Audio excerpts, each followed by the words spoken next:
You've seen the headlines. Baristas at a Starbucks in Buffalo win a union election. Warehouse workers on Staten Island stun the world by unionizing Amazon. Public approval for organized labor is the highest it's been in over half a century. A new generation, we are told, is rediscovering the power of the union. And yet, nothing seems to change. Years pass, and those same workers still don't have a first contract. Their victories feel symbolic, not substantial. They win the battle, but somehow, they never seem to win the war. It's a paradox. If everyone loves unions, why are they so powerless? This is why the common explanations feel incomplete. It's not just globalization. It's not just corporate union busting, as old as capitalism itself. The real story is about a weapon that unions used to have, and that was surgically removed from their arsenal by a single act of Congress. To understand the frustration of a modern barista, you have to understand a bitter political fight from 1947. The central argument of this series is this: the Taft-Hartley Act's ban on secondary boycotts created the modern era of union powerlessness.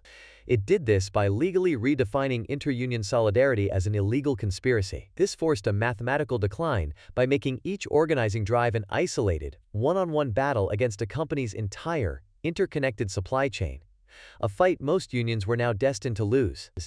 It's a law you've probably never heard of, but its consequences are all around us. It's the ghost in the machine of the American economy. In this series, we'll trace the story back to the beginning. We'll see what labor power looked like when solidarity was legal. We'll meet the man who made it his personal crusade to break that power. And we will uncover how one legal paragraph, passed over a presidential veto, severed the artery of the American labor movement, leaving it to slowly bleed out for the next 75 years. Before the slow bleed, there was a flood. To understand what was lost, we have to see what American unions once had. We have to go back to 1935.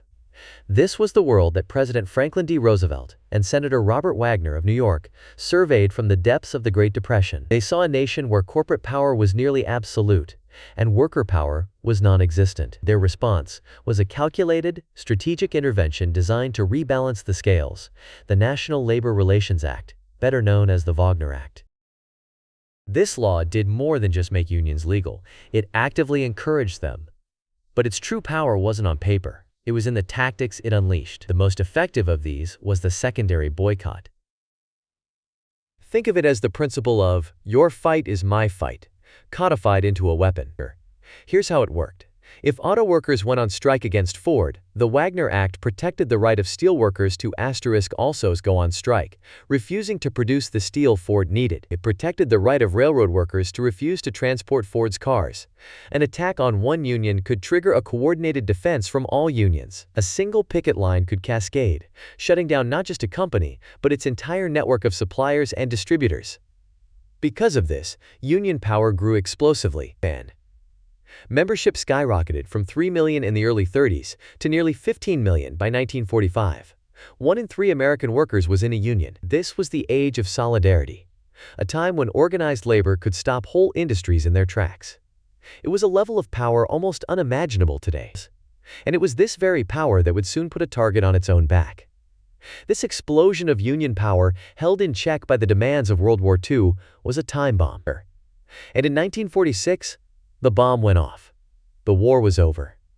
The government lifted its wartime price controls and no-strike pledges. Billinghausen. Because of this, a decade of pent-up economic rage hit the American economy like a tidal wave. This was the year of the Great Strike Wave, the closest the United States has ever come to a general strike. Nearly 5 million workers walked off the jobs. Steel mills went silent. Slaughterhouses fell quiet. The ports were paralyzed. For weeks, you couldn't buy a new car or a new appliance because the factories that made them were shut down. At the center of this storm was one man, John L. Lewis, the formidable, scowling leader of the United Mine Workers. With his famously untamed eyebrows and booming Shakespearean voice, Lewis personified union power for millions of Americans. And he wasn't afraid to use it. When he called a coal strike, he didn't just halt mining. He threatened to turn the lights off across America. President Truman called it a strike against the United States government itself. This is what created the political opening for labor's opponents. The strikes were strategically effective, winning major wage gains for workers. But for the public, the chaos was terrifying. They saw empty store shelves, cold homes, and a handful of union bosses who seemed more powerful than the president. The age of solidarity now looked, to many, like an age of anarchy. It was a perception that would prove politically fatal. Into this atmosphere of national anxiety stepped two men who had been waiting for this moment. They saw the chaos not as a problem, but as an opportunity. The first was Senator Robert A. Taft of Ohio. The son of a president, Taft was the undisputed intellectual leader of the Republican Party. A man so central to its identity, he was known simply as Mr. Republican. Taft was not a theatrical politician. He was a cold, logical ideologue. He believed, with every fiber of his being, that the New Deal had gone too far. In his view, the Wagner Act hadn't created balance.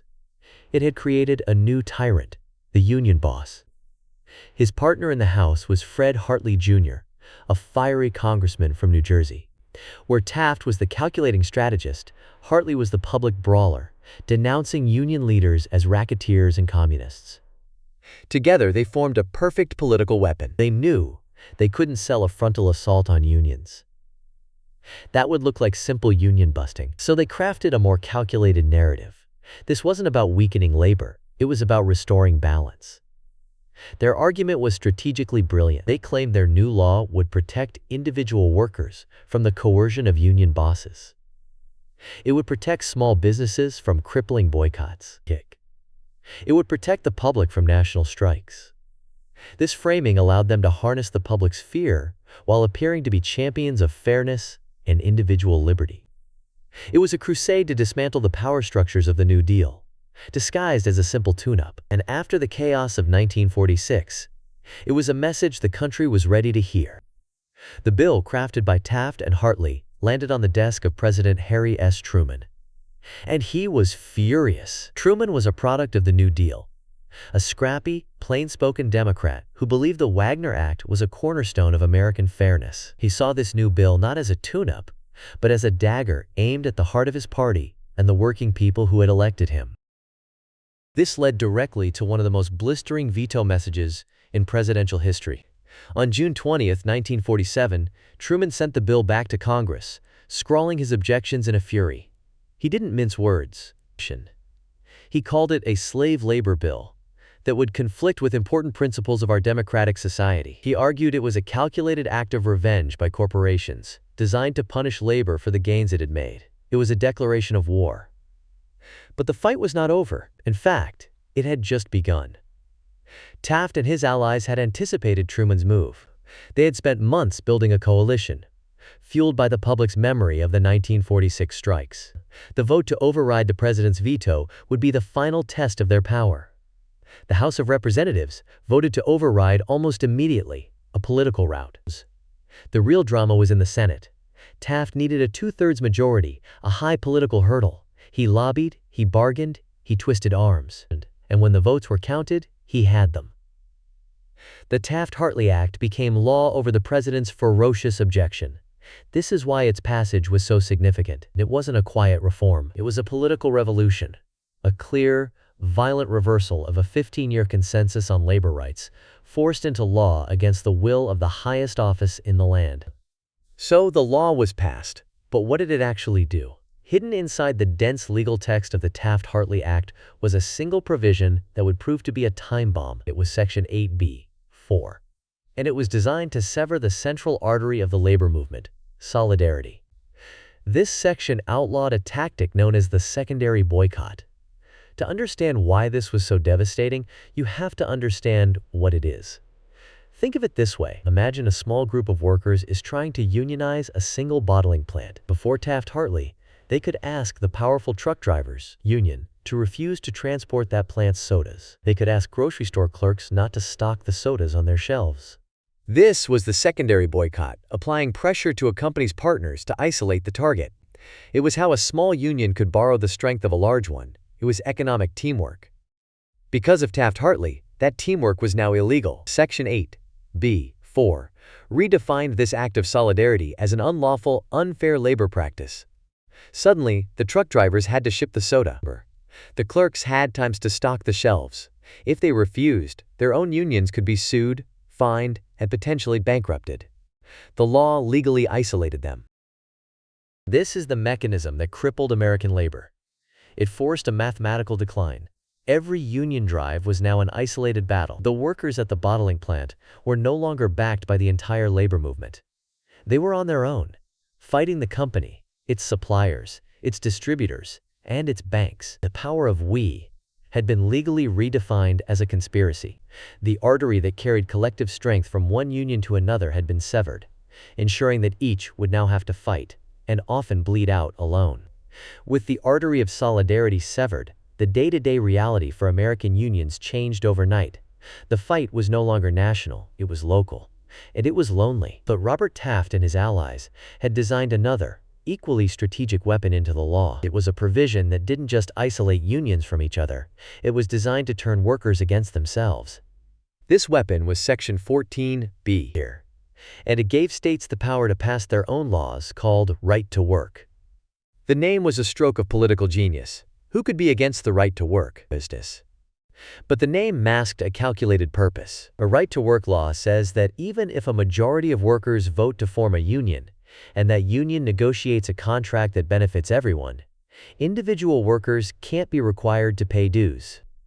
Think of it like this: a fire department that protects every house in town, but is only allowed to collect taxes from the people who volunteer to pay. The department still has to buy trucks, pay firefighters, and put out fires at times everyone's house. But it's forced to do it on a fraction of the budget. This is what right to work did to unions. It created a free rider problem that was designed to starve them of resources. Because of this provision, union organizers were now forced to fight a war on two fronts. First, they had to win the brutal, isolated battle to unionize a workplace. Then, they had to fight a second, perpetual political battle in state capitals to stop right-to-work laws that would bleed their new local chapters dry. It was a brilliant strategy of division. First dividing union from union, then dividing worker from worker. So what was the long-term result of this new legal landscape? It wasn't a sudden collapse. It was something more insidious. It was a slow bleed. Before Taft-Hartley, union power was at its zenith. In the late 1940s, more than 1 out of every 3 private sector workers in America was a union member. They were an economic force capable of shaping national policy. After 1947, that number began to fall. Not quickly, but steadily, year after year, decade after decade. This is why. The law had fundamentally changed the math of survival. Before, unions could grow exponentially, with big unions lending their strength to help small ones organize. After Taft-Hartley, growth became a grim, linear slog. Every organizing drive was a costly, isolated gamble.